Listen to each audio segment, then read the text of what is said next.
Ju përshëndes të gjithëve të nderuar teleshikues, jemi drejt për drejt në MCN Informacion, nisim si çdo ditë tjetër një transmetim të drejt për të diskutuar në lidhje me tema të ndryshme, sigurisht edhe me të ftuarit tanë në studio. Në këtë pjesë të parë të MCN Informacion do të flasim për një çështje që në fakt ditëve të fundit ka nxitur një debat. Do të bisedojmë për nismën e Ministrisë Kulturës për rikonstruksionin e burgut të Spaçit. Në fakt nuk bëhet fjalë për një rekonstruksion të mirëfillt, por për realizimin e një projekti kinematografik të realizuar nga Namika Jazi dhe Visazhiti.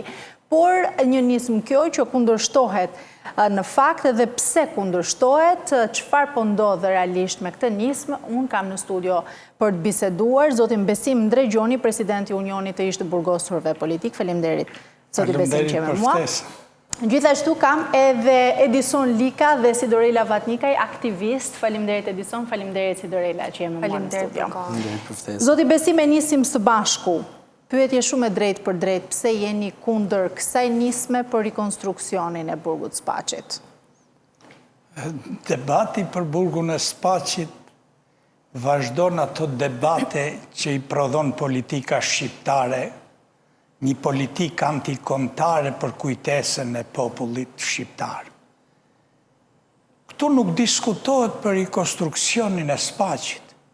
Këtu diskutohet se si qeveria shqiptare, Ministria Kulturës, jep një fond, nuk e dim shumën, po shuma shumë e madhe, për një film artistik dhe ja ka dhënun që ta njohim, ta din teleshikusit, ja ka dhënun një biznesmen i ish kandidat për deputet i Partisë Social-Demokrate në 2021, si biznesmen, por duke u mshehur mas një filmi. Debati për Spaçin nuk bëhet për filmin që bën Namika Jazi.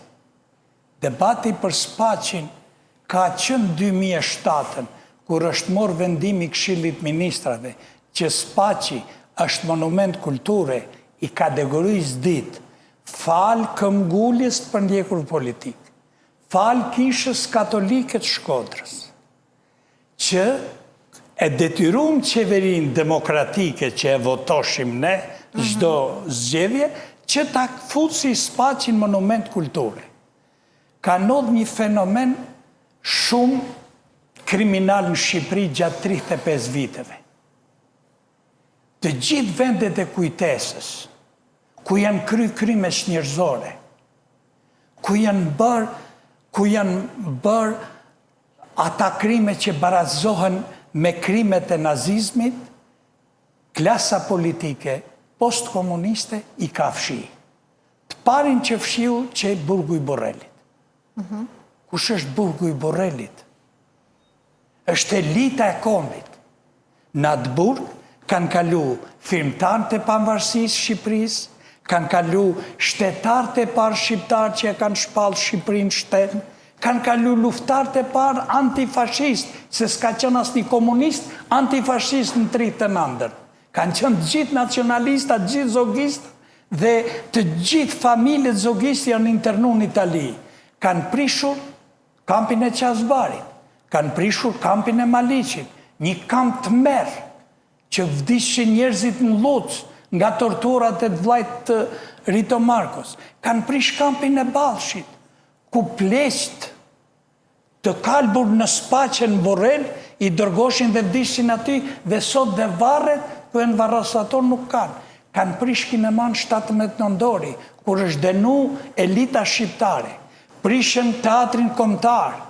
Bile në planin që kam informacionu, duhen me prish dhe këtë Akademi i Sartëve që ka qenë quajtur Kinema Kosova, por nuk i kalon italiani, se duhen me bë një kull 80 kaçe. Pra, këtu diskutohet, kjo qeveri, këtë monument kulture, do ta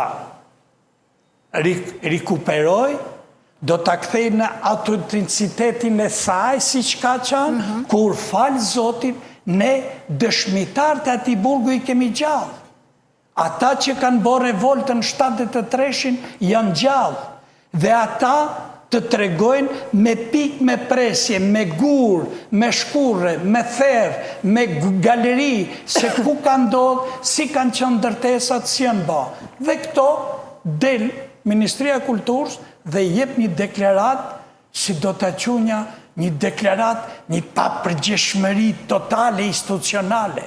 Si mund gënjesh një popull, si mund të cënojsh atë vend shenjt, atë vend ku edhe guri flet, edhe dheu flet, edhe galeria flet, a i vend është me eshtra, a i vend është me gjak, a i është Auschwitz-i shqiptar.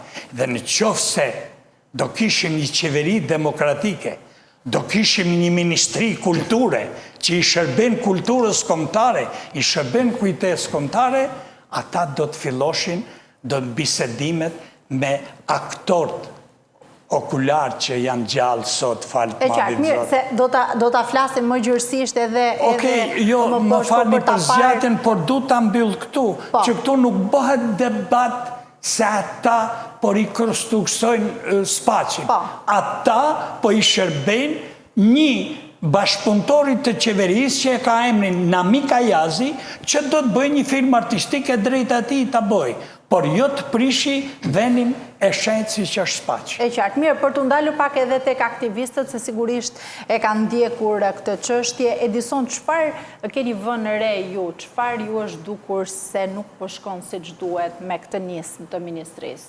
Po shikoj, në fakt të nisëm nga do që ta kapësh është gabim. Le të marrim një hipotezë, sikur ne jemi njerëz qeverisë edhe duam të bëjmë një ndërhyrje. Aty për atë objekt që vazhdon të jetë monument kulture kategorisë 2, ka një plan menaxhimi që është hartuar nga qeveria shqiptare dhe është firmosur në fund fare në bashkëpunim me një fondacion italian. Nëse do i referohemi këtij plani menaxhimi, asnjë prej këtyre ndërhyrjeve nuk është brenda planit. Në kuptimin edhe po tishim njerëz praktikisht të pushtetit, kuptimin do e kundërshtonim këtë. Kjo është sa e para. E dyta për mua në kuptimin, në asnjë mënyrë ato objekte që në fund fare janë objektet e fundit praktikisht kujtesës që ne kemi si vend, që duhet të ishin në fakt pasqyra jonë për të na treguar se çfarë ne kemi prodhuar para 90-s, por edhe çfarë prodhuam pas 90-s, sepse ne kemi 30 ca vite që e lëmë atë vend në degradim dhe nuk ka asnjë lloj ndërhyrje për ta mirëmbajtur, vjen thjesht out of nowhere, një moment caktuar, thjesht se këto mure vendosin të lyen me grafiato. Ne në fillim fare thjesht po pyesnim, dërgonim kërkesa për informacion pafund, se realisht nuk po e kuptonin pse janë bërë këtë ndërhyrje. Më fal Edison, këto fotot që keni juve janë fotot tanishme, aktuale? Në fakt, na rezultoi se këto ndërhyrje në fakt po bëheshin në funksion të një filmi nder i cili ishte kërkuar gojarisht kryeministit Rama. Edhe me bekimin atij kishte vazhduar e gjithë procedura. Po ama gjithë kjo procedurë është në shkelje të ligjit edhe këtij planit menaxhimit që vetë ata e kanë miratuar. Dhe në fakt ne reaguam me njëherë duke shkuar atje dhe duke parë që kishte ndodhur, edhe në fakt ajo që na befasoi më shumë ishte se brenda 5 ditësh ky plan ndryshoi 3 herë, për 3 ditë. Me datë 1 ishte ky objekti me grafiato, me datë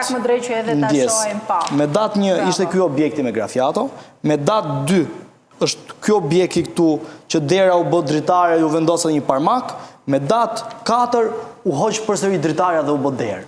Që do thotë kuptimin për shkak të reagimit. Pra plani i restaurimit, nëse mund ta quajmë, është ndryshuar 3 herë brenda 3 ditëve. Që do të thotë këtu nuk është i referohemi një protokolli, se për ndërhyr në monumentet e kulturës ka një protokoll zyrtar që vetë ky shtet e ka. Nuk mund të shkojë askush aty dhe të ndërhyj sipas shefit. Çfarë kanë shkelur tek ky ligj? Po këtu herë kemi shkelur ligjin për trashëgiminë kulturore. Përderisa ky objekt është pjesë e trashëgimisë kulturore dhe është monument i kategorisë 2, kuptimin ka një protokoll në të cilin duhet ndërhyjet. Përveç kësaj ka pas edhe një plan menaxhimi, siç unë e thash. Këtu kemi shkelje të disa fishta, ama dhe vetë Instituti Kombëtar për Monumentet e Kulturës duhet kishte ndërhyrë me një herë, edhe nëse është ai që e ka dhënë lejen, po ama në momentin e parë që është denoncuar dhe është parë se është bërë kështu, brenda Institutit Kombëtar për Monumentet e Kulturës ne kemi një inspektoriat, që është inspektoriati që duhet ndërhyjnë të me njëherë për pezullimin e punimeve në këtë vënd, Edhe pse jo për revokimin e licencës asaj kompanie që është totalisht e papërgjegjshme, që për ne është e dyshimtë dhe mënyra se si ajo kompani është licencuar prap nga ky institut për të bërë këto punime. Fakti që këtu ndryshohet projekti 3 herë brenda 5 ditëve na bën që të mendojmë se në fakt reagimi jon i vendosi në sikletë dhe realisht nuk dinin ç'bënin. Po të lexojmë edhe reagimin e ministrit, ty reagime që ka bërë të paktën profilet e tij zyrtare, është kontradiktore edhe me veten e vet. Në fillim ai na sulmon neve, thotë që kjo është tymnaja e radhës, që njerëzit po hedhin, aty nuk po bëhet asgjë.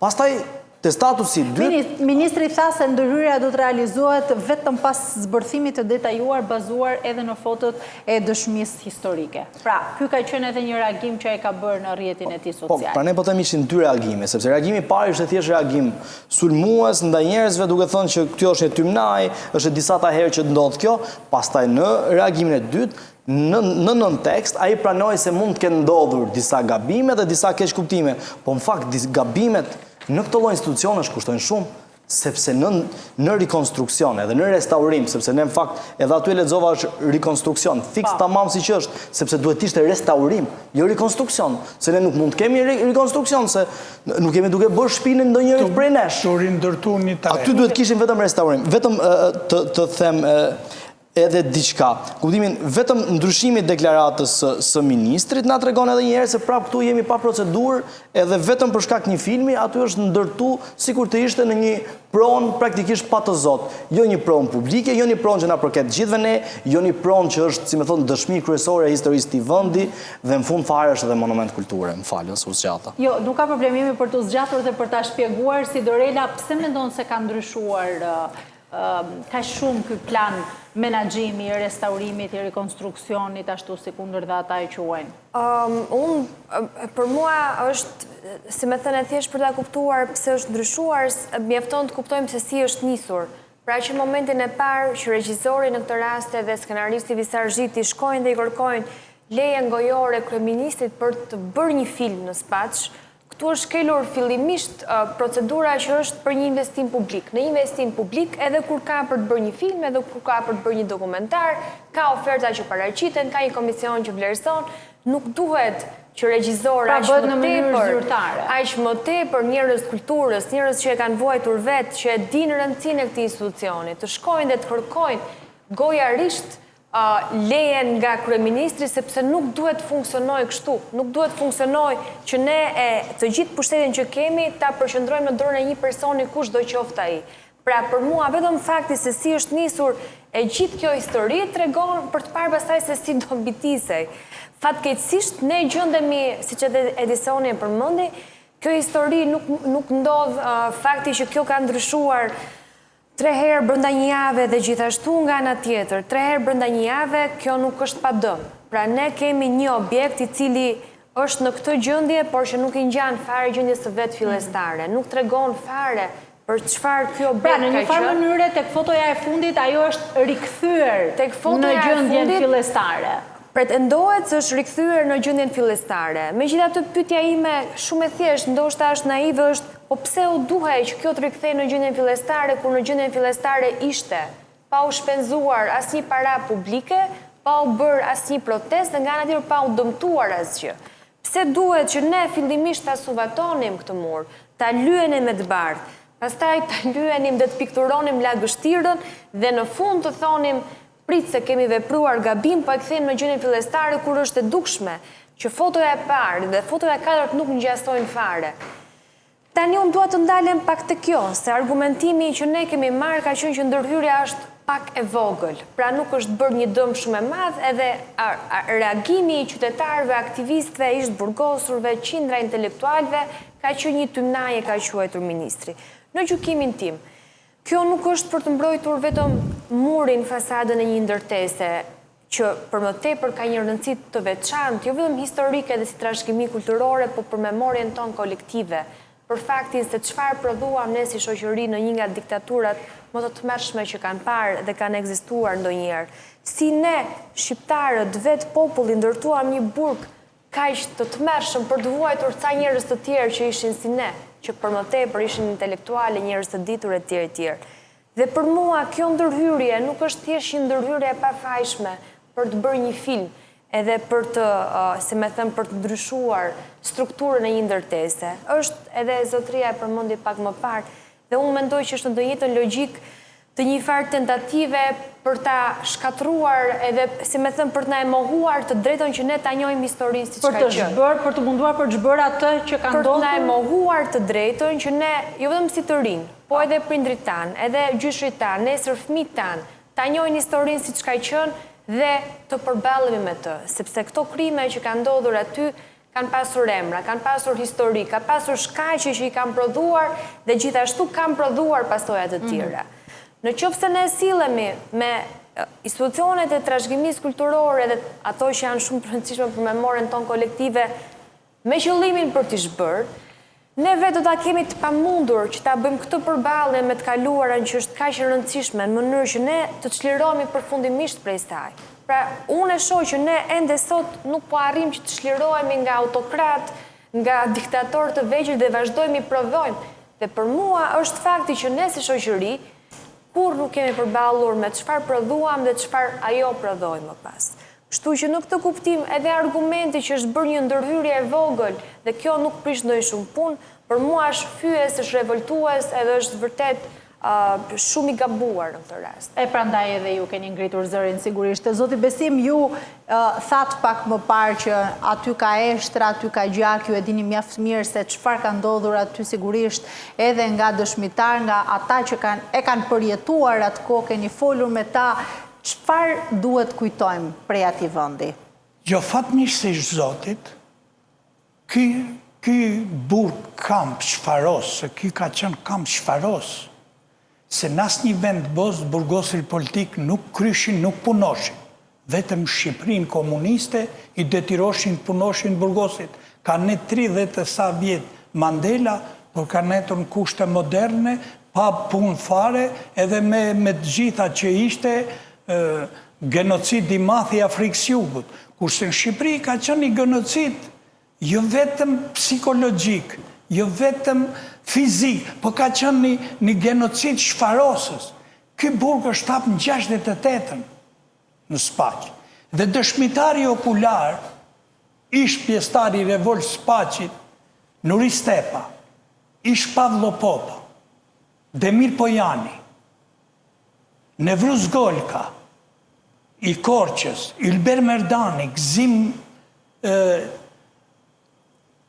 Gzimi Durrësit, që harrova mbi emrin, edhe Gjet Kadeli, janë të gjithë këta që kanë shku për herë të parë në Spaq, si të burgosur nga Elbasani dhe janë gjallë. Dhe unë gjatë gjirimeve të një dokumentari për kryengritjen... Po, se po më thonit pak më parë edhe për një dokumentar që keni bërë për Spaq. Unë para 2 muajsh i kam filmuar në Spaq, pa u bën kjo ndërhyrje, të gjithë dëshmit e këtyre dëshmitarëve okular se ku ka qenë menza, ku ka qenë dhoma e takimit, ku ka qenë biruca që i torturoshin, ku ka qenë galeria që i varroshin, ku kanë qenë pra janë dëshmitarët okular, janë edhe dokumentat të Ministrisë të Brendshme që po të ketë ndërgjegjësimin Ministria e Kulturës, Qeveria Shqiptare, kjo klasë politike, ajo kthehet në një Auschwitz shqiptar që du të shërbej brezave, jo ne që po hikim dal nga dal po shuhemi, por kjo është Spaqi flet vet, Spaqi është muzeu i kujtesës. Ky Spaq do të shërbej brezave të ri për të njohur diktaturën. Por nuk e don klasa politike një gjë të tillë. Dhe ne i kemi dëshmitar të okular. Kur pan këtë godinën që na e prun këto aktivistat dhe i falenderoj edhe në emër të Unionit Mbar Kombëtar të Integrimit Burgosur për ndjekur politik, për protestat që kanë bërë, për aktivizimin që kanë bërë Shqyrë Perëndi që pa mbas 35 vjeç një shoqëri civile që po protesto se këtu shoqëri civile kanë qenë mas pushtetit dhe vazhdojnë të jetë mas pushtetit duke marrë miliona euro nga Europa. Por problemi qëndron. A do ta ruajmë kështu siç është? A do ta riparojmë? Ne i kemi dëshmitarët edhe për riparim. I kemi dëshmitarët që na I tregojnë që I kanë vujtur vetë. Tani ju mendoni që kjo duhet të qëndrojë si godin kështu siç ka qenë, apo edhe nëse bëhet një restaurim dhe një ndërhyrje, pra ju do të jeni dakord? Në qoftë se, që unë nuk besoj, se ne kemi qeveri anti-shqiptare, ne s'kemi qeveri populli. Në qoftë se qeveria shqiptare, Ministria Kulturës, donë këtë monument të kategorisë ditë, ta kthej në një muze kujtese kombëtare, këtu do t'i bëjë nderin më të madh Shqipërisë, jo të përndjekurve politikë, do t'u shërbej këtyre. Do t'u shërbej këtyre që mos të lajnë diktatura ma. Do t'u shërbej këtyre që mos shkojnë na për botë, po të rinë vendin e tyre. Prandaj ne themi se të shti janë disa monumente në Europë që ruhen nga shteti. Për shembull, në Auschwitz janë godinat ku kanë ndodhur djegjet, zhdukjet e kufomave tjetër. Dhe nuk e kanë luajtur godinën. Por ama, afër kësaj godine, kanë ndërtuar baraka të tilla, kanë ndërtuar ndërtesa të tilla, në cilën aty diskutohet për historinë, studentat shkojnë dhe debatojnë, brezat shkojnë edhe tani, çfarë kanë kërku këta që e kanë hap Spaqin, që janë gjallë sot? Kanë kërkuar që Ministria Kulturës ne I vihemi në dispozicion të riparojmë ato pjesë të burgut që mund të riparohen dhe të kthehen identitet. Por të ruhet kjo fasadë, se po t'jap një shembull, kur kam dërguar ambasadorët e huaj në Spaq para 10 vjetësh, ata janë trondit. Ju tha paske Auschwitzin shqiptar. E dini ju që kryeministrat e Shqipërisë nuk kanë shku në Spaq? Që nga 90 deri më sot? E dini ju se përveç presidentit Bujar Nishani, që ka shku e ka dekoru ato 4 martirë që u vranë për flamur, edhe s'ka shku asnjë president tjetër në Spaq? Dhe me pa, që të them unë se tani, aqë që revoltohem, sa edhe fjalë ndoshta do më dalin me sharje ndaj një padrejtësie, ndaj një mos ndërgjegjësimi. Ore, I shërbejmë Shqipërisë me Spaqin. Nuk I shërbejmë individit. Spaqi është pjesë e Shqipërisë. Mirë, është pjesë e historisë sigurisht, po Edison... Jo, nuk është veç pjesë e historisë, është pjesë kombëtare. Pjesë e tureve, ndoshta dhe për turistët e huaj, a kanë interes të huajt. Edhe zoti Besim thaj që kur kam quar para 10 vitesh, ambasadorët atje janë çuditur nga ato pamje. A ka të huaj që kanë dëshirë dhe kureshtje të vizitojnë? Shko, do të kaloj të ajo përgjigje, në fakt, po vetëm sa të them diçka për restaurimin ose rekonstruksionin, si që referohen këta. Ne në qoftë se do duam në një moment që ta rekonstruktojmë atë objekt, ne në fakt do bëjmë gjithsesi gabim. Pse? Sepse ai objekt nuk është se ka nisë siç e shohim sot në 68-ën. Ai ka qenë në bërje e sipër, në zgjerim. Pra në çdo do vendosim ta rekonstruktojmë. Do e lëmë siç ishte në 68-ën, siç ishte në 73-shin, siç ishte në 80-ën, apo siç ishte në 91-shin kur u mbyll. Tani idealja është që ai burg kamp në 91-shin, siç u mbyll, ashtu do duhet të ruhej nga shteti shqiptar. Po ama sot kjo nuk ka ndodhur. Për mua ai kamp, prapë siç tha edhe zotëria, flet shumë mirë ashtu siç është vetë. Tani ama ati thjesht duhet bërë ndërhyrje në strukturë, praktikisht që të mos bjerë. E vetmja gjë që për mua duhet ndërhyj. Është ndërhyrje në strukturë që ajo të mos bjerë. Pra si mund të bëhet kjo pa e prishur këtë originalitetin që ti po thua? Sepse çdo gjë që ka ndodhur në atë regjim, edhe ajo që ka ndodhur pas regjimin, në fakt flet shumë mirë për shoqërinë tonë. Sepse për mua edhe fakti që balkoni të katit parë i është hequr komplet, balkoni dhe është marrë hekuri, tregon shumë mirë se çfarë ndodhi këtu pas 91-shit. Edhe ajo është pjesë e historisë. Praktikisht gjithçka që ka kaluar është pjesë e historisë tonë dhe duhet shpjeguar me të mirat e me të këqijat e veta. Prandaj për mua, nëse do bëjë një moment ndërhyrje, duhet bërë ndërhyrje vetëm strukturë, sepse ne fatmirësisht kuptimin dëshmit I kemi. Duhen ruajtur, duhen mbledhur, duhen dëgjuar, thjesht duhet me pas vullnet për këtë gjë. Nëse ne kemi vullnet që thjesht shkojmë të bëjmë grafiato, ne nuk do të dëgjojmë kurrë ato njerëz. Ama nëse ne duam të dëgjojmë njerëzit, aty ka sa dush mënyra për ta ruajtur edhe për t'i dhënë me të vërtet vlerën që ajo ka merituar ndër vite, e që në fakt duhet na vi turp gjithë dhe ne që e kemi lënë degradohet, e akoma më shumë turp që i bën këtë lloj ndërhyrje në këtë moment. Tani për të kaluar te pyetja që më bët.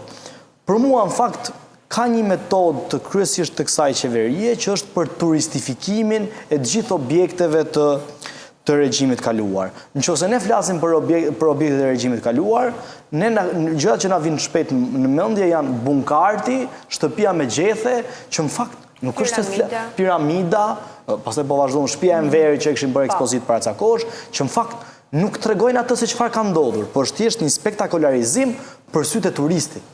Praktikisht nëse aty shkon dikush që me vërtet ka përituar, thotë prit se kjo nuk është gjëja ime. Kjo bëhet më shumë për të komercializuar dhe për t'u shitur tjetrit, atij që vjen si turist për 1 ditë dhe 2 ditë. Po ne në fakt, më shumë se sa t'ja shesim këto monumente që janë pjesë e jona, pjesë e historisë tonë turistit, duhet na shërbejnë si mësim për brezat që vinë për ne edhe për të edukuar njëri tjetrin. Secila shkollë duhet të ketë të paktën një ekskursion në vit në këto institucionet kujtesës, që t'i tregojmë secilit se çfarë ka ndodhur.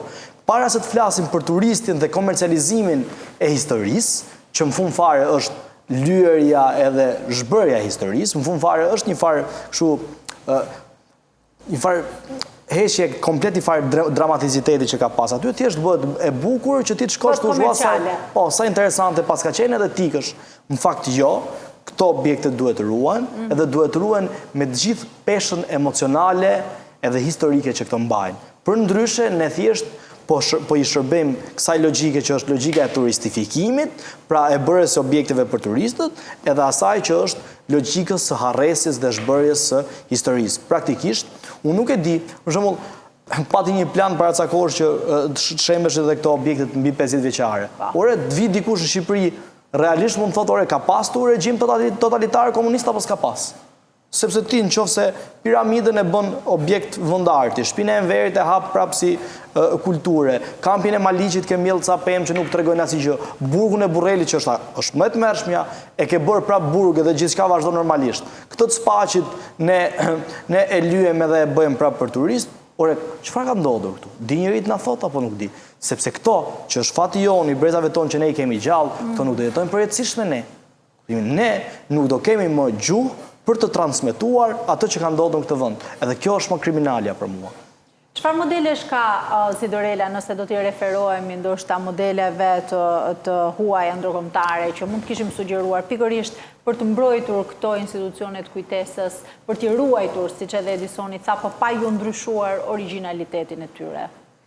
Në fakt, këto modele janë referuar, është pak absurde ta themi, po janë referuar pikërisht te plani që vetë ministria ka firmosur edhe ka miratuar. Pra ministria jo është referuar për shembull kampeve të përqendrimit, jo është referuar muzeve të kujtesës në vendet ish socialiste, etj, për mënyrën se si institucionet janë ruajtur siç kanë qenë, sepse ashtu flasin më shumë. Nuk flet një libër, nuk flet një këngë, nuk flet një dokumentar më shumë se sa vetë objekti, se sa vetë ndërtesa, se sa i gjithë peizazhi. Unë për shembull do e kisha të paimagjinueshme ta mendoja që në një dhomë do flinin në 3 kate të burgosurit. Po të ma thoshe dikush... 54 vetë.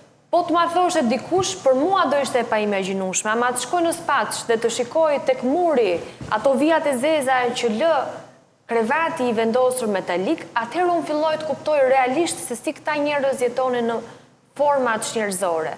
Tani diskutimi është ne çfarë do bëjmë me këto shenja, çfarë do bëjmë me thirrjet për ndihmë, thirrjet për lutje, që të burgosurit kanë shkruar në përmure. Çfarë do bëjmë me objekte, shenja që ti sheh kudo ku kalon, i sheh kur kalon në oborr, i sheh kur gëdhënin në tokë për të luajtur aq mundësi sa kishin. Çfarë do bëjmë ne me këto? A e kemi ne luksin që të bëjmë kurban dhimbjen jo vetëm të këtyre ish-burgosurve, se gjithmonë flitet vetëm për ish burgosur, pa aty kanë qenë qindra mira familjarë të tyre që e bënin në rrugën në këmbë, qindra motra, nëna, gra që e bënin këtë rrugë në këmbë të vetme, që vinin përballeshin me këtë dhunë, i shikonin familjarët e tyre në atë gjendje, dhe e gjitha kjo dhimbje, e cila për mua është trashëguar brez pas brezi. Dhe kemi ende sot një konflikt social të heshtur, po që është aty mes çfarë ka ndodhur, kush e shkaktoi dhe kush ishin viktimat, për mua është kjo ajo që po tentohet të fshihet. Çka e bën më absurde është fakti që pavarësisht se ka pasur një reagim nga aktivistët, pavarësisht se ka pasur një reagim shumë të fortë nga ish të burgosur, nga intelektual, nga njerëz kulturës, nga gazetar, ka pasur një reagim të skenaristit Visar Zhiti, i cili thot në një moment mos bukuroni ferrin, por nga ana tjetër qëndrimi i tij është disi jo shumë i qartë, sepse thot na lini të bëjmë punën tonë, dhe për mua është me rëndësi të kuptohet që asnjëri nga ne nuk është kundër asnjë filmi, asnjë projekti artistik, përkundrazi. Aq më tepër kur tregon se çfarë ka ndodhur në atë vend. Çdo provim i shërben historisë. Ama unë mendoj dhe qëndrimi im, ky është një qëndrim të cilin nuk mund ta, si më thënë, nuk futem as për ta diskutuar, që ne nuk e kemi luksin që të bëjmë kurban vendet tona të kujtesës kolektive për një film, për një dokumentar, ndoshta nesër për një program për turistët, se çfarë ndodh? Ndoshta pas një viti vjen një regjisor tjetër që do të bëjë një film. Çfarë do bëjmë ne me Godinon? Do e luajmë në një ngjyrë tjetër. Pastaj me një moment tjetër mund të duaj, ku diun, turistët mund të duan të bëjmë një hotel aty. Çfarë do bëjmë ne me vendin ku qindra të burgosur kanë lënë rinin e tyre, kanë lënë energjinë, kanë lënë ëndrat, jetën e tyre. Kanë lënë jetën e tyre. Përse përket nismës Ministrisë për rekonstruksionin, kështu e kanë quajtur ata të burgut të Spaçit, për organizimin e një filmi që do të realizohet aty. Zoti Besim, dua t'ju pyes edhe për ndjesinë që ju patët kur morët vesh për këtë projekt. Çfarë ndjesie ju solli? Në gjohë, ki parasysh diçka që lojnjat e kësaj politike komuniste janë shumë banale, por edhe shumë tragjike. Ata kanë marrë ditë burgosur politik, që kanë bërë burg nga vitet 80, Visar Zhiti dhe Namika Jasi. Dhe qeveria ka ndërhyjë këta. Edi Rama u ka dhanë projektin këtyre, ka bërë shumë mirë që u ka dhanë projektin. Edhe s'kemi asgjë bedhanjen, të bëhen filma sa ma shumë, dokumentar sa ma shumë. Po problemi është që në qoftë se të përndjekur nuk do reagojnë, të përndjekurit, se janë ditë përndjekur këta që kanë marrë filmin, edhe të përndjekurit do heshtin. Si mund të heshtim na? Si mund të heshtim ne për Xhilal Koprencën, për Fadil Kokomani, për Palzefin, për Skender Dajen, për Devish Bekun, për këta figura që e lanë me gjakat Spaç. Dhe ne duhet t'i shërbim një filmi artistik për balë kauzës kombëtare, për balë kujtesës kombëtare. Dhe ndjesia jonë ka qenë që edhe mas 35 vitesh politika komuniste përdor me çdo kusht të fusi nga tresa në mes të përndjekurve dhe të fshin kujtesën kombëtare. Tani, kush është e shqiptar e përmeni si Dorela, se mu kujto tani, kur kemi festu 50 vjetorin e kryngritjes Spaçit, këm pa nana dhe gra, që qanin me lot në sy, dhe na tregonin nga Shpali në Spaç 3 orë në kam, se nuk i mershin makinat e Kromit, e të Bakrit, se thoshin një armiq të poplit. Dhe nanat kur shkoshin aty në burgun e Spaçit, kur nuk u anëzjershin birin, por u amashin ushqimin, ato shkoshin qeshura në shtëpi, që nga gjallë djali, që nga gjallë burri, që nga djallë vllaj, që nga gjallë vllaj. Pra, e kuptoni se çfarë krimesh janë bërë aty? A ka shqiptar, a ka politikan shqiptar që e vret kjo ndërgjegje, që e vret kjo Shqipni, si mund të prishi shti një vepër madhore? More, çfarë do kishte bën shoqëria polake me pas cënu Auschwitzin? Çfarë do kishte bën shoqëria gjermane me cënu muzeun e Stasit në Berlin? Çfarë do kishte bën shoqëria hungareze me prish muzeun e kujtesës Hungarisë? Çfarë do kishte bën shoqëria japoneze për muzeun e bombës atomike? Pra, nuk është detyrë veç aktivistëve, as detyrë e jona. është detyrë e medjave. Ne s'kemi akademi shkencas, ne s'kemi institut historie, ne s'kemi universitete. Po në qoftë se ishte në një vend perëndimor, studentat do këshin dalë në rrugë. Do ta shkyshin qeverin. Akademia Shkencave do protestonte. Po Akademia Shkencave në Shqipëri protesto për veprat e Enver Hoxhës, jo për ato krime që ka bën Enver Hoxha. Pra, unë i falenderoj mediat këto ditë që na kanë marrë mendimet tona, por du të shtoj këtu në televizionin tuaj u bethirje të gjithë shqiptarve, ku do janë, ta mbrojmë këtë Shqipëri nga anti-shqiptarët më të mëdhej. Nuk ka këtu as pozit, as opozit, të gjitha një lloj janë. Të gjitha nuk kanë ndërgjegje kombëtare fare, kanë vetëm një ndërgjegje, pushtetin, mandatin e deputetit, nuk kanë interesin e kombit. Shqipëria mbi të gjitha. Partitë janë asgjë para Shqipërisë. Edison, cili është roli brezit të rinj, se sigurisht edhe zoti Besim thotë që studentët duhet të ngrihen, të rinj duhet të ngrihen, pra kjo nuk është vetëm një pjesë e skaluarës dhe kaq. Ka një rol edhe brezi jon për të mbrojtur këtë kujtesë historike. Shiko, ne unë mendoj se na është pamundsuar praktikisht ballafaqimi me historinë. Si më thonë, unë për herë të parë në Spaq kam qenë në nëntor, mos gaboj, të 2022-shit, rastësisht sepse aty kishte një ekspozit. Pra, unë kisha kaluar 25 vite jetës time, kisha kaluar prej shkollës fillore, gjimnazi, universiteti, master, gjitha me radhë, edhe asnjëherë, pak në këto institucione publike në të cilat unë kisha kaluar, nuk na kishin dërguar në një prej këtyre institucioneve të kujtesës. Që do thotë, ne nuk është se jemi rritur me frymën e dur që duhet ishim rritur për të folur për çfarë ka ndodhur më herët, kush janë përgjegjës dhe mbi të gjitha si duhet që kjo të mos përsëritet. Në fakt për neve, ditët më të këqija të këtij viti kanë qenë kështu ditët pas zgjedhjeve, kur shifnim kështu i farë reminiscence të skaluarës, shifje një parti me 83 mandate, që sikur të kishte qeverisur edhe shkëlqyeshëm, kuptimin nuk duhet t'i jepeshin aq shumë mandate. Sikur të ishte qeveria më e mirë në botë, praktikisht vetëm për arsye se kishte kaluar gjithë këto vite nuk duhet votuar. Pra vetëm për këtë, sikur mos kishim asnjë argument për ta. Edhe ishte një farë pesimizmi që na kapte gjithë, ama ne mund të, nëse analizojmë dhe kërkojmë arsyet dhe shkaqet e kësaj gjëje, një prej tyre është pikërisht ky mos përballja, mos ballafaqimi me historinë që ne kemi pasur. Në fakt, kjo neve që na është lënë pak, po ju pamundsohet totalisht brezave të tjerë. Edhe ne, me aq sa kemi mundësi, duhet luftojmë që të paktën të kemi dritare komunikimi me të shkuarën. Dritaret e komunikimit me të shkuarën do na bëjnë ne që të ndërtojmë rrugë, si më thon, për të ardhmen. Kjo është e vetmja mënyrë që ne të krijojmë një lloj shoqërie që të paktën nuk përsërit gabimet e së shkuarës. Për mua, në fakt, ky rast, edhe siç duket ky lloj ngjarje që në fund fare është tragjike, sepse unë mendoj se këto dëme prap janë të pakthyeshme, siç e thash edhe më herë, duhet na shërbejnë neve që të hapim një farë diskutimi dhe debati publik mbi trashëgiminë tonë kulturore.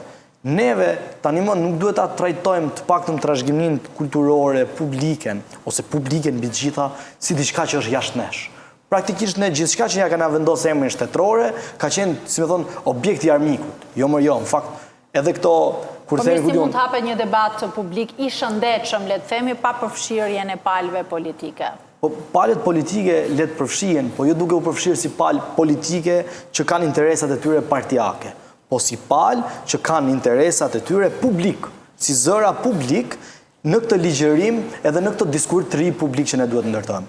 Ne duhet të shohim këto prona, këto objekte dhimbjes që është akoma më shumë, këto objekte të historisë, si diçka që na përket gjithëve pa dallim partije, si më thonë, përkatësie tjetër. Ne duhet flasim sikur këta janë praktikisht një pjesë e shpirtit tonë. Është një lloj si të heqësh, si të vinë me fadrom të shtëpia jote, si të shkojnë me fadrom të objektet e Spaqit, duhet jetë e njëjta gjë.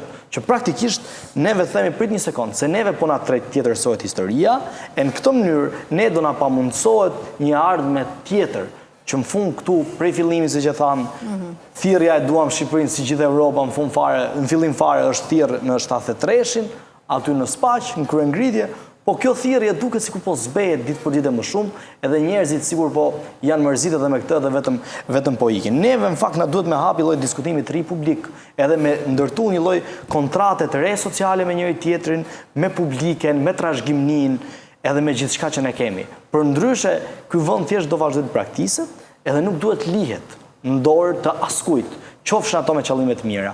Demokracia duhet me qenë prap utopia jonë e re. Ne duhet kërkojmë më shumë, sepse gjitha këto hapësira dhimbje janë edhe tonat. Pra duhet ketë çdo ditë një debat të ri. Si Dorela, sa e rrezikuar është memoria historike kur flasim për projekte të tilla, por sigurisht të ngjashme me çfarë edhe ka ndodhur më përpara?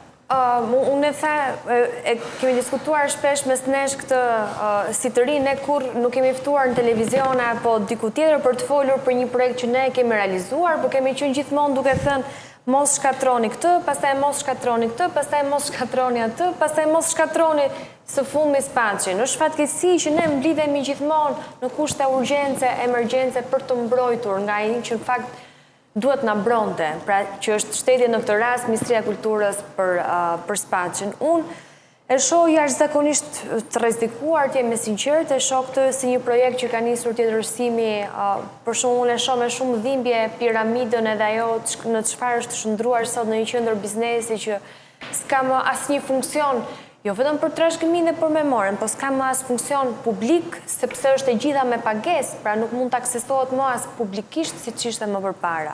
Në këtë kuptim unë e shoh jashtëzakonisht të rrezikuar trashëgiminë kulturore, e përpasoj të kërcënuar memorien tonë kolektive, historike, edhe të gjitha këto objekte që kanë një rëndësi të veçantë. Pse unë mendoj gjithsesi që kjo ishte një gjë e mirë që na mblodhi në kuptimin që për herë të parë ndoshta ne po e shohim se sa banale ka qenë ndërhyrja, se sa e pamenduar, se sa për mua shumë ofenduese.